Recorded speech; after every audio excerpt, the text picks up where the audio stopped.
Rolling. Action. Hi, I'm Loretta Rose, and you have just entered into the hot spot at Spotlight Studios.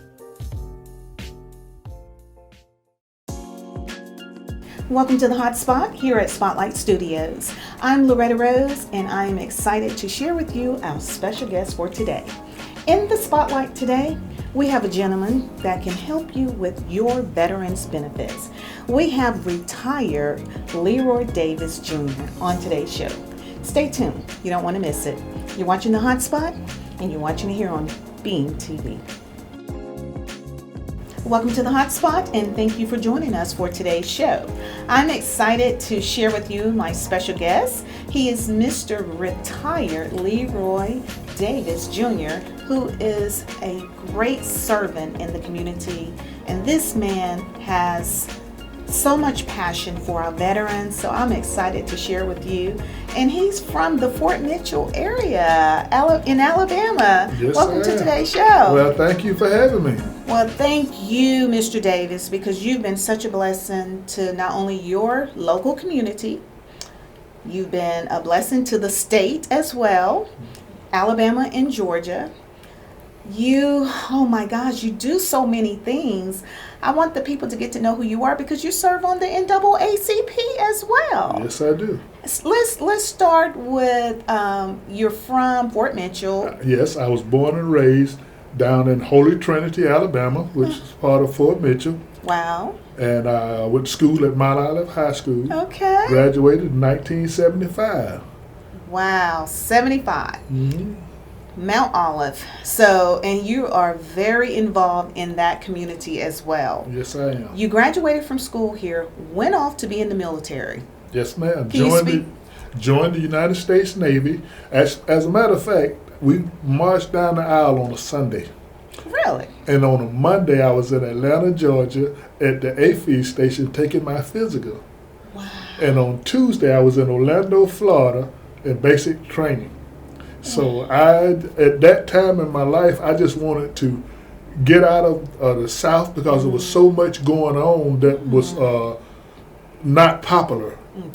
And so I just wanted to get away and do something. I had opportunity to go to college. All of my teachers from Mount Olive wanted me to go to college, and I said, no, I can't deal with that right now.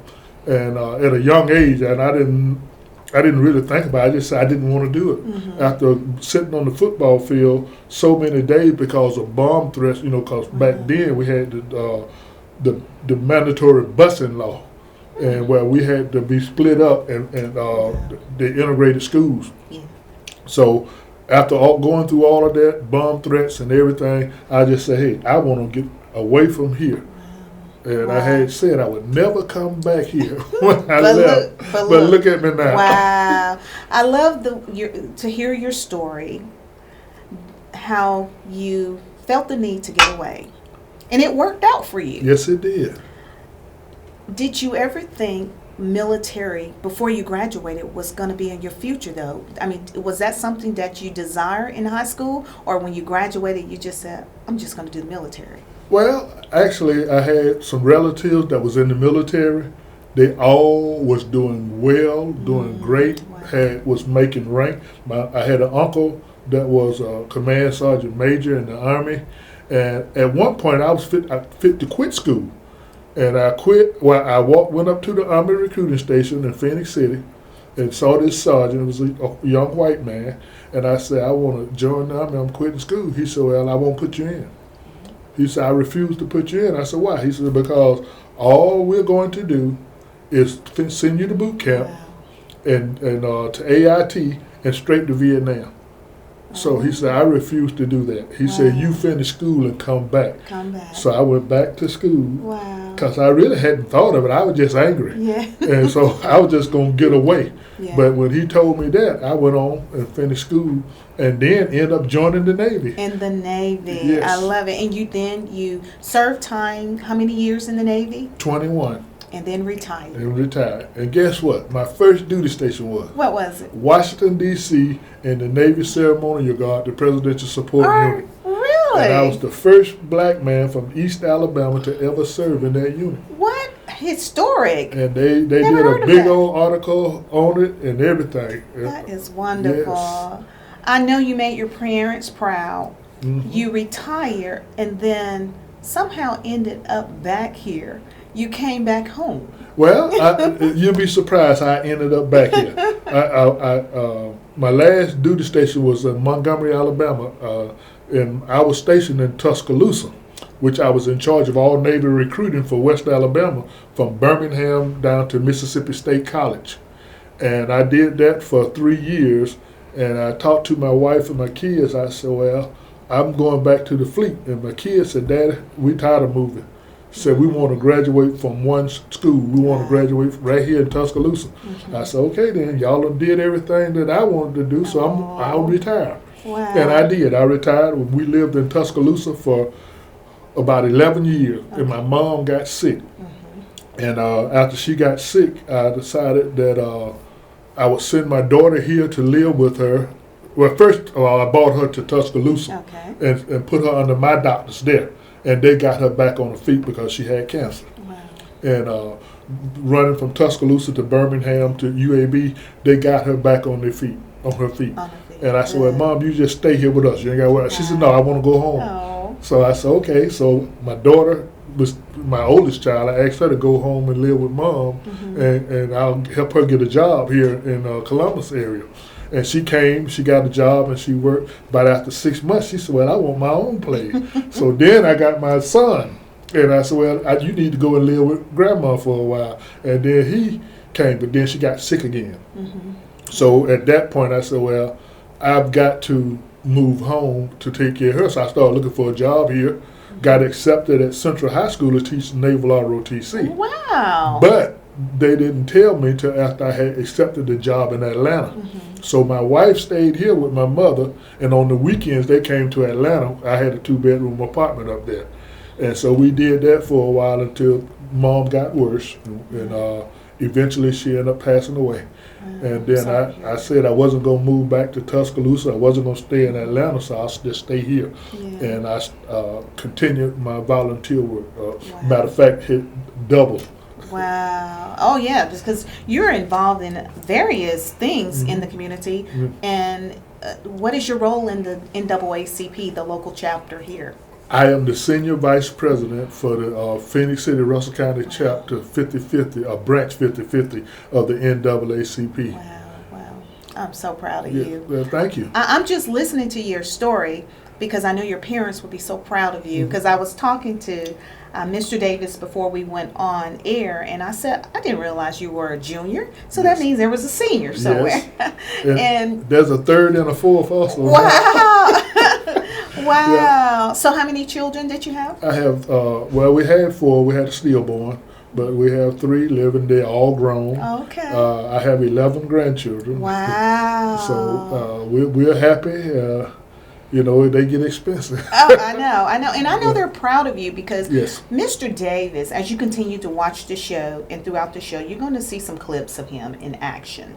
This man serves people from the core of his heart. You have a show called Veterans View. Yes. And you have dedicated that show to serve veterans. Veterans and their families. In their families. We want to let the people in our community know that these men and women have served their country. Now they are here. Some have their own businesses, and they are serving by giving back that way.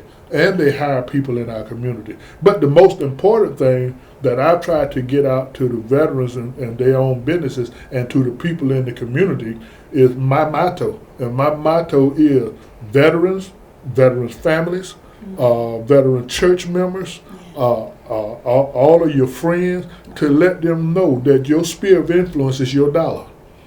And don't support those businesses who don't support you. Wow. Come on. And that's my message. Support those businesses which support you. That's good. We've served our country. We've done all the things we were asked to do. And we come here, and most of us get into another servant role. become a deputy sheriff, become a city police, become a postal worker, you name it, get in the medical field. Yeah. But we're all giving back. Some open up 501c program where they're just giving back to the community. And if you look right now in this, where we're at now in the coronavirus, most of your people at these food giveaway points are veterans, standing out there all day on Victory Drive at Ace Hardware when they give away the food on Saturday. All of those guys, mostly and girls, are veterans. And I've seen that. Are veteran wives, or just people from the community that say, "Hey, I want to be a part of that," and so they do. And we do it. They do it in Phoenix City as well. Yeah. So veterans never stop giving back, and that's what I want the community to understand. That we are part of y'all. They are disciplined, and they are used to working with people who are disciplined. And that's what I love about you all. You put that spotlight on our veterans because even when they retire or they have kind of transitioned from their military services, as veterans, they're still serving. And I think a lot of time we don't get to see that until it's brought to the light. Stay tuned. We're going to take a break and we're going to come back and talk with Mr. Davis. We're going to talk about some of his services that are provided through his Veterans View program and organization. And also we're going to talk a little bit more about his services after his military experience. Stay tuned. This is The Hot Spot and you're watching here on Cable TV. The American Legion honors our newest generation of warriors and veterans. Please join us in supporting and recognizing their unique contributions and needs. The unemployment rate among veterans is unacceptably high. They are a proven commodity and they deserve a chance to get back to work after serving their country. Hire them.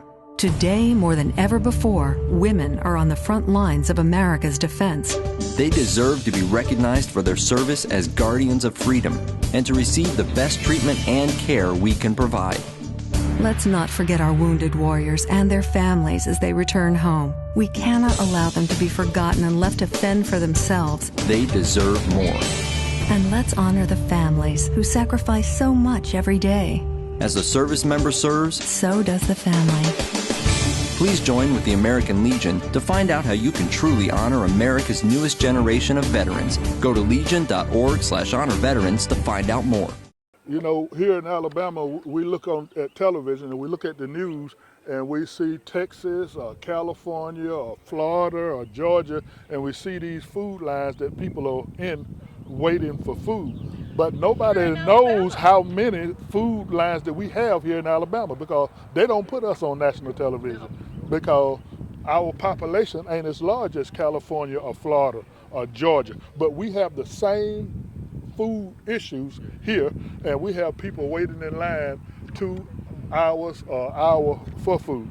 So I appreciate you doing this. I thank you, and I admire you for doing it because it takes a lot of strength to do this. Welcome back to The Hot Spot. In the spotlight today is Mr. Leroy Davis Jr. He is a veterans expert. That's what I like to call you, a veterans expert, because you specialize in this passionately. Also, Mr. Davis, you have served in law enforcement after your military career. Yes. And you're very passionate about law enforcement as well. Oh, yes. Well, you know, I served, I went to the Military Police Academy in San Antonio, Texas at Lackland Air Force Base. And when you're in the Military Police Academy, you have to learn the DOD side of police, which is the Department of Defense. Okay. And then we break down into our individual service academies, which I was in the Navy, so I went to the Naval Police Academy. And a lot of people don't understand that a police officer in the Navy cannot arrest an officer. The Navy has specific rules. See, we can detain an officer, but we cannot arrest him. Okay. We have to get another officer to come on scene and arrest him. Whereas in the Army or the Marine Corps or the Air Force or the Coast Guard, an enlisted police officer can arrest anybody. Wow. We are the only service that you can't arrest an officer. Wow. because those are old standard rules that they have never broken away from. But after that, I was stationed in Tuscaloosa, where I did recruiting, which is where I got a lot of my experience for working with veterans. So while I was there, and I lived there, I went to the police academy first, the VA Police Academy, Federal Police Academy in Little Rock, Arkansas, to become a VA police officer after I retired. Okay. And while I was doing that, all of my friends was in law enforcement in Tuscaloosa, so I decided to join the sheriff's department reserve deputy.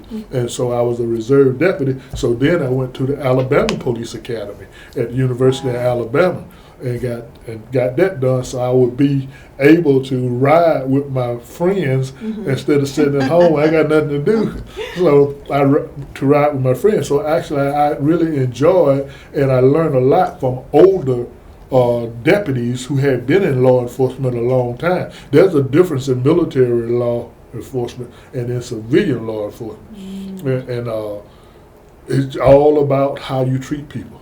And one of the things that I learned from one of my friends was everybody you come in contact with don't deserve to go to jail. You need to make sure that when you're interviewing them, you ask certain questions, certain things. You know, they have families that depend on their income. So if you arrest a guy and he end up just for a minor violation, he may lose his job. That's true. And it impacts the family. And it impacts the family. So things like that, I learned that there are better ways how to deal with people and how to build a relationship in the community and doing while you're doing community policing. That's a good point, Mr. Davis, especially in today's time. That is a good point. How can, from your professional view, how can we implement more of that? Well, you know, I think in a lot of ways we have gotten away from the way we used to police. And times have changed, so that may have helped push it. But I think we need to get back to more community policing, whereas what we used to do in Tuscaloosa, if we may park on this block here, on this corner, and get on the foot and just walk down this whole block and speak to people and stop and talk to them, getting them to knowing us and liking us. So if they know us and they like us, they don't mind sharing information with us if there's something going on that shouldn't be going on. Well, that's how it was with us growing up in the 70s, in the early 80s. I remember the police used to walk in the community, hey, and we respectfully respected them. And if something wasn't right, we told. Right. And that's one of the things that the sheriff pushed up there is that, hey, you need to sit on the porch and have a glass of ice water with those people. Let them know this is your beat. This is what you patrol. And so if you do that, they'll tell you what's going on in the community. And it may save your life. So I enjoyed that part of it because we did do those things. And I do think also, especially in the city maybe, I know Columbus have police officers riding bicycles in the downtown area.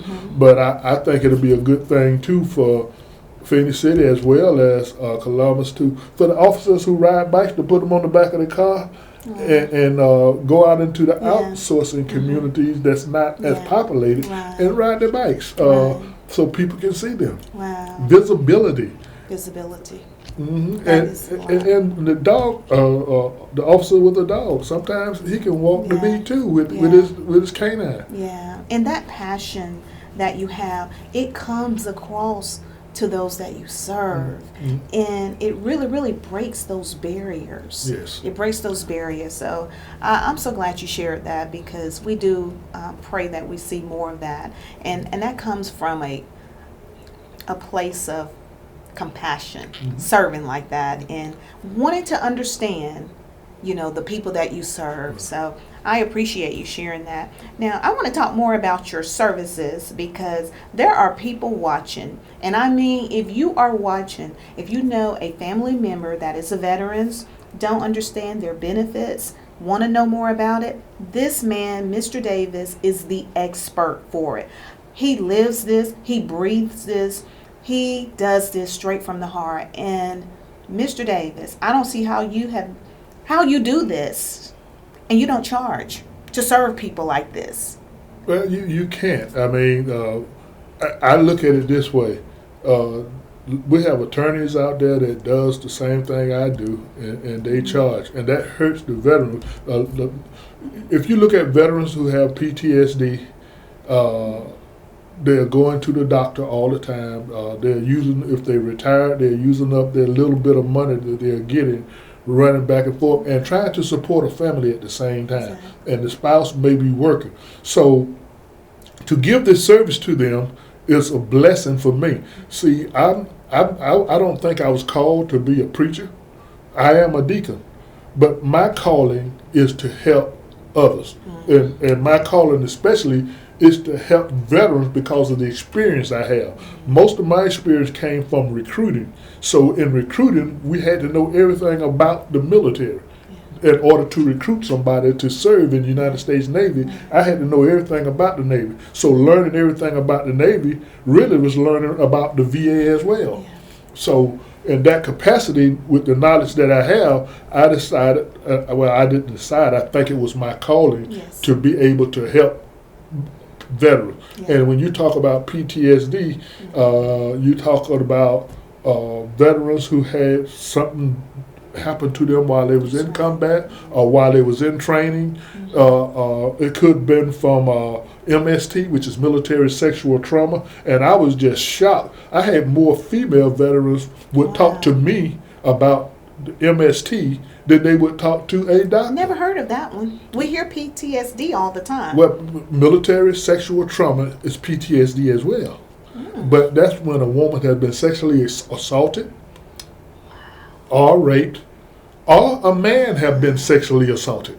See, a lot of people don't realize that there's been a lot of men who have been sexually assaulted. And I had one guy that I worked with, he said, Mr. Davis, I can't get anyone to help me, and I got it here in my records where I was military sexually assaulted by the drill instructor. Jesus, my God. And I said, okay, then I will help you.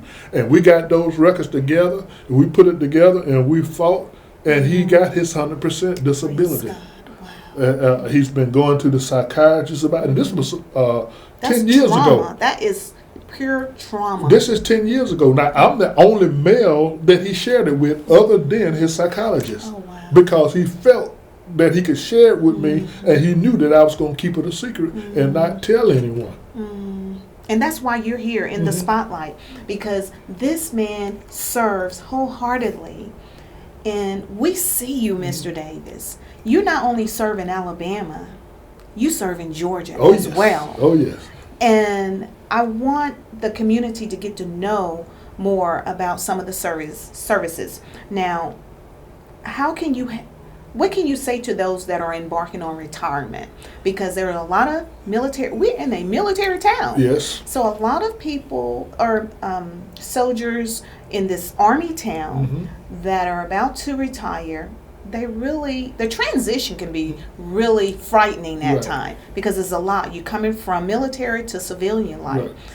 And some of them have injuries that they have incurred, throughout their military service. But they have rights and benefits as well, too. So what would you say to those that are probably about to transition? Well, the first thing I would say, if you know that you're going to retire within 6 months or a year, is to start collecting your military medical records. Also, get a copy, if you can, of your personnel record. You don't necessarily have to have them, because there's other ways we can go back and get those. Wow. But you want to have a copy of your medical records, so that you can document your injuries. If you get those records at 6 months, then anytime you go to the doctor after that, you should request a copy of that report that doctor is writing. Right. So when you come out, you can set those on the desk of the VSO, the Veteran Service Officer, who's going to do your claim. So that's very important. Get a copy of those records. And the other thing that's most important, especially you said because we're in an army town, and a lot of these guys and girls are rangers. They're coming back from combat. They got injuries and everything like that. Do not accept them they may put you in a medical hold company, But don't let them just kick you out. Not kick you out. I want to change that. Don't let them just put you out and say, we're going to give you 30% disability. Mm-hmm. Okay. Call me, 706-718-4440. Because when you join the military, you fill out an application called a 1966. And in that application, in the fine print, the little writing that you didn't read, it said, we will fix you before we let you out. Ooh, that's So they want to give you 30%, but they don't fix you and let you out and tell you to go to the VA. Why can't they give you 100%? Okay. They still send you to the VA. They broke you, and then they did not repair you. Right. They did not debrief you. Yeah. So let's hold them accountable. Wow. They're going to put you in a medical hold company for 30 days or even 6 months. But you stay there in that medical hold company until they make you whole. And another thing about Mr. Davis is a lot of time our military servicemen and women transition from military life to civilian life, and they don't understand all the various resources or agency or organizations that is available to them. I once heard someone said that our veterans should not be homeless, should not be lacking with trying to get medication, get food. That's sad. That hurts my heart to see, because I've actually heard some veterans that have experienced such things. And you know, like you say, that's bad, but we do have resources. The Army have Army relief, the Navy has Navy relief, Air Force have Air Force relief, but Navy relief is Navy and Marine Corps relief. Okay. So you can call that number for those different organizations and put in an application for some financial support because you served in that particular branch of the service. But on the other side of that is you got veterans organizations out here such as the American Legion, the DAV, Purple Heart Veterans, different organizations that try their best to support your needs and whatever you need.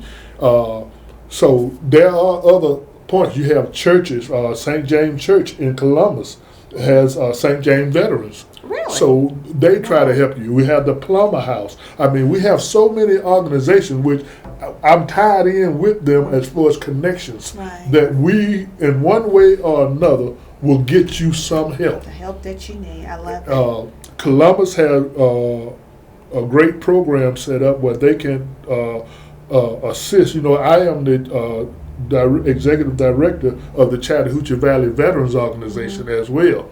And Columbus has a program where you can put in for a grant to help run your organization. Sure, as long as you can prove that you are doing those things for veterans and helping them and their children, because you can't help a veteran unless you help his family. Yeah, that's good.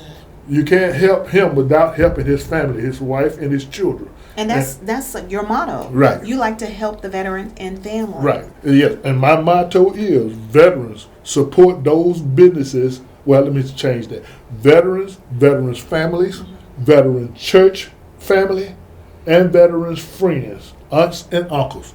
Support those businesses which support veterans. If they don't support veterans, don't support them, because veterans gave you the freedom that you have right now today. Yes, and they deserve our support system. Right. Mr. Davis, before we get ready to wrap up into the next phase, as we get ready to close out, I have a question for some of our veterans, because I have family members that are veterans as well, that may receive up to a certain percentage, and they feel like they need that 100% or want that 100%, but they feel like they can't get it if they're working. That's not true. Really? They can get that 100% while they are working. Wow. And but the only difference is they can't make over $250,000 a year and keep 100%. They don't. So They don't your make family that. ain't making nowhere They near don't make that. So they need to stop thinking about what's going to happen if I get 100%. Or they're going to make me stop working. No, they're not. Say that again, Mister, for the people out there listening. So if you get your 100%, you don't have to stop working as long as you can work. Now, if you are to the point and you are declared unemployable by the VA and they give you 100%, then yes, you can't work. Wow. I mean, you can't be hopping on a cane or walking on a walker and still trying to go to work because your heart won't take it, your back won't take it, your knee or your kidneys, or you got diabetes, whatever your situation is. If the VA says, hey, you can't work, you're housebound, then you getting 100%. Plus, they're going to give you a little extra if they make you housebound. Wow. So you need to sit down at that point and that's understandable. And collect that 100% and then apply for your Social Security disability. And the reason I wanted to ask that because someone that I know in that situation is capable of working.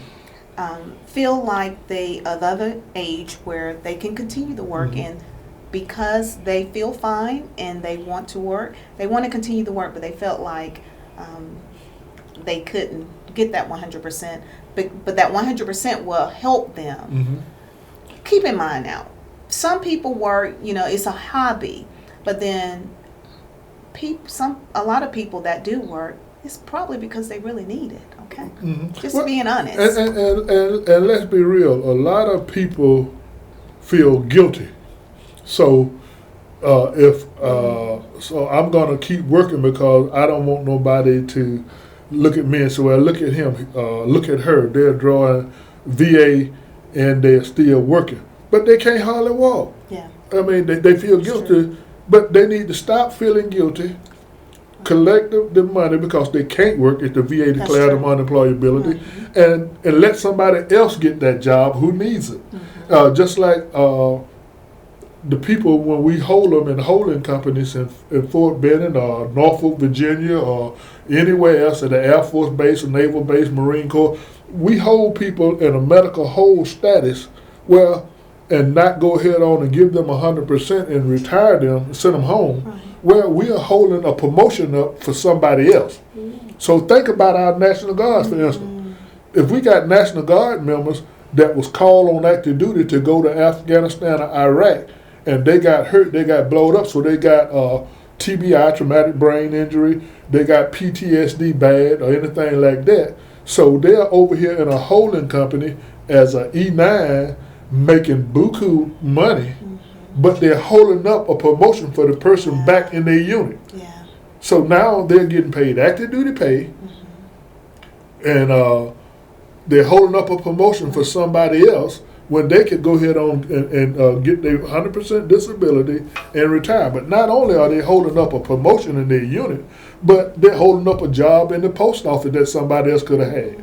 Or they're holding up a job somewhere else in the government or in the community that somebody else could have, and they would still be collecting their retirement, their disability, and their Social Security disability. How much money do you want to make? I mean, that's what you got to look at. That's true. And we should not. We should think about the cost the burden that we're putting on someone else. And you're helping us to see it from a different lens. You're helping the viewers to see it from a different lens. And that's why we have you on. And that's why I say you're the expert. And as the young people call it, you're the GOAT.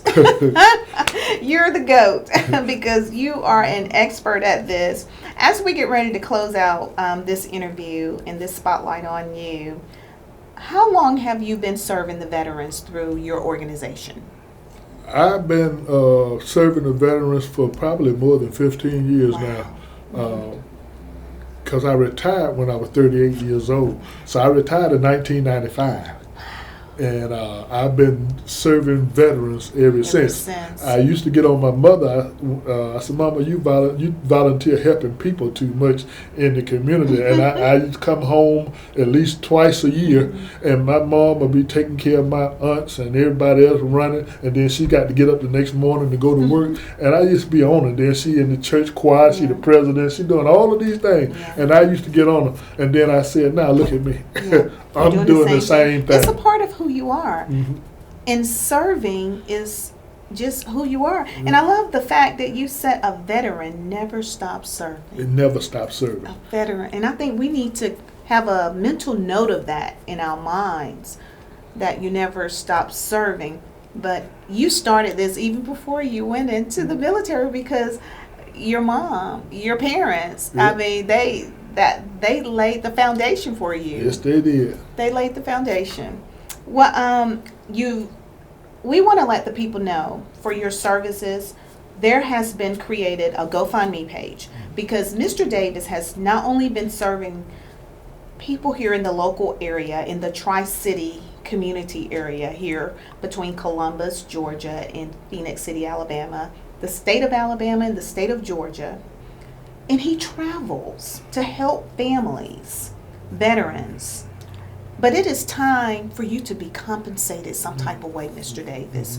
I have seen family that lives have been transformed, lives have been blessed as a result of your service. I'm so glad that someone has started this because it's not cheap to do what you do, and we do appreciate you doing it from the heart. But just like you said, people are paying attorneys for this type of service. And I'm going to be honest, sometimes they don't get all of what, should. I'm just keeping it real. And so there's a GoFundMe page. Now, what is the GoFundMe page? Well, the GoFundMe page is to help really take care of travel expenses when we go to Dothan. Okay. We go to Montgomery, anywhere away from our catchment area. And for instance, Dothan have asked me to really come down and help them get somebody situated to do what I do, or I serve both communities. Okay. And I don't have a problem. We don't want to lose you here now. So, but I help where I can, and going to continue to do that. But I did want to tell you about some other things that I didn't mention right quick as I can. Sure. I also have the Russell County Veterans Council, and we work in Veterans Court, where I am the Veterans Treatment Court Mentor Coordinator. And what we do in Veterans Court is when veterans get in trouble, it could be because of PTSD, they may have a verbal altercation with their spouse or significant other, or they may got a DUI something, but it was because of what happened in the military. So we take them, they volunteer to come into Veterans Court, and we put them in a treatment program. And they go in a treatment program for a year. If they successfully complete that program, then we look at expunging their record. Wow. But here's a process that they have to go through to get in that program. And they have to fill out an application and everything. And we try our best to stay on top of it. And in my case, I have such a good relationship with our sheriff that their staff will contact me when a veteran goes into the jail, so that we can talk to that veteran and to see whether or not he or she would be interested in Veterans Court. That's wonderful. So those are the things that I do. Veterans Court, the Russell County Veterans Council, the Chattahoochee Valley Veteran Organization, and I'm also the vice president of the church choir. Wow, you do a lot, wear a lot of hats. The first vice president of the NAACP, deacon in the church. So we just a try husband, father, grandfather, and a brother to his community, I must add. And guess what? My wife won't ride anywhere with me because she says, everywhere we go, somebody stop and they want to talk to you. They got questions to ask you. Yeah. So I'll just meet you there. Oh. So if we go somewhere, she said, I'll meet you there because I know if you on a program, say around Veterans Day, I sometimes I do programs around the valley. Right. So if I'm on a program, she said, no, I'm driving, I'll meet you there. Because I know once the program is over, there are people that got questions for you to answer. And you have your own show. Yes, I do. Veterans View. Veterans View. And that comes on Being TV, which is cable TV in Alabama. What nights are you on? Well, it varies. It runs like in a circle. Okay. And then I'm also on YouTube. On YouTube. Yes. So you can search Veterans Views with Being TV as well, and you can see him out in the community serving veterans. And I love how he highlights veterans' businesses as well. Now, donations are accepted. He fully deserves it. So, and if you know some families that need just directions on getting to know more about their veterans benefits, this is the man. This is an expert, and he loves it. And I love how you communicate and collaborate with Alabama, Georgia, Columbus, Phoenix City, Yes. because they all know him. They Yes. all know him. And might I add, they trust him. You have proven Thank to you. be trusted. Thank you. And might I add that coming up here in the near future, in the short future, we will be doing a Veterans View Facebook page. Okay. Yes. So you can keep Ooh, up with that's me gonna there. be good. Yes. Yes. You need to see what's happening. And again, like I say, we're in a military town. And as our military servicemen and women transition, they need to know all of the resources that are available for them. And they need trusted people. And Mr. Leroy Davis Jr., Yes. you are that trusted vessel. Well, We thank you. God for you. So please make sure you donate, support this mission, because it is time for him to get the support that he needs, because he is going into greater territory now. And as you know, I mean, it costs money to drive and travel. So we want to be able to bless our veterans by supporting Mr. Leroy Davis and his services. Now, Mr. Leroy Davis, if someone want to contact you, have questions, want to know more, do you mind sharing your contact number? No, I don't. My number is 706-718-4440. You can also reach me by email. And my email is Leroy, Leroy, Jr., Jr., 56 at hotmail.com.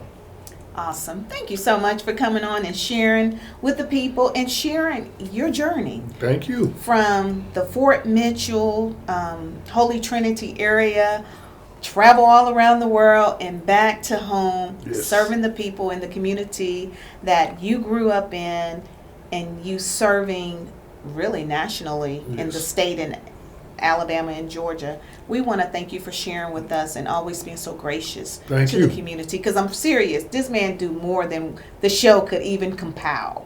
So thank you again, and God bless you in all your endeavors. Thank you, and God bless you as well.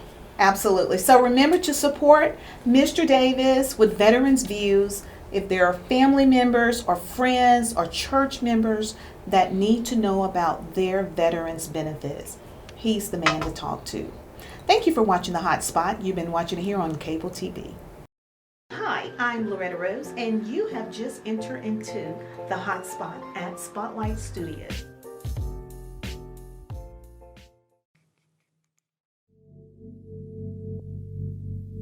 This is too long, my brother.